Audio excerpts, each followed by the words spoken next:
3 Lessons in Seduction, written by Sofie Darling, narrated by Mary Sarah.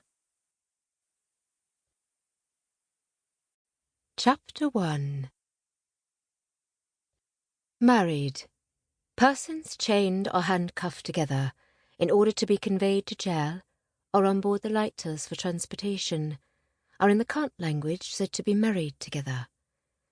A Classical Dictionary of the Vulgar Tongue. Francis Gross. Paris, 12 September 1824. Nick spotted her across the cavernous expanse of La Grande Salle, and the breath froze in his chest. There would be trouble. From his shadowed position inside the opera box opposite hers, he could easily pretend she was just another sophisticated Parisienne. After all, he couldn't see her face as she made conversation to her right. Except he didn't need to see her face.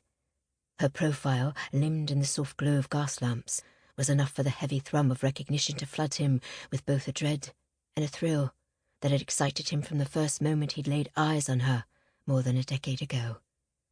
Why was she in Paris? As if in response to his unspoken question, she canted her head to the side and froze, as if she sensed something unusual. Or was it someone unusual? He stepped deeper into shadow. Her gaze shifted sideways and unerringly found the exact spot he'd occupied no more than a trio of seconds ago. He resisted the urge to run frustrated hands through newly shorn hair. She might have caught a flash of him. He couldn't be sure. Blast! Why was she here? She was here for him. The thought sank in, and horror unfolded within him. Deep down he'd known this day would come, the day she would enter his shadowy world. For one thing, he was missing.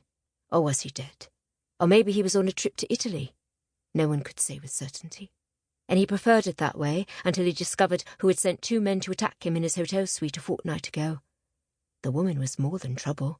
She was a threat to half-formed plans that were barely treading water as it was. Ignoring her presence in Paris wasn't an option. If she was here for him, and she was without a doubt, she would find him. She was that sort of woman. She didn't fade into the background when it was convenient for others that she do so. In fact, she only responded by foregrounding herself further. He must find a way to seize control of the situation before it spiraled away from him, as situations tended to do around her. If she'd caught a glimpse of him, perhaps he could use to his advantage the curiosity such a sighting would stir within her. She must be handled. And this ran him square into the second reason there would be trouble. She was his wife. If one person in Paris could best him, it was Mariana. Ma chérie! Mariana heard this as if from a great distance. To sit in la grande salle is a privilege and a joy. Settle and experience it. You have lived for me. Live for me? Mariana's French didn't extend beyond the schoolroom basics of bonjours and adieus. The ants!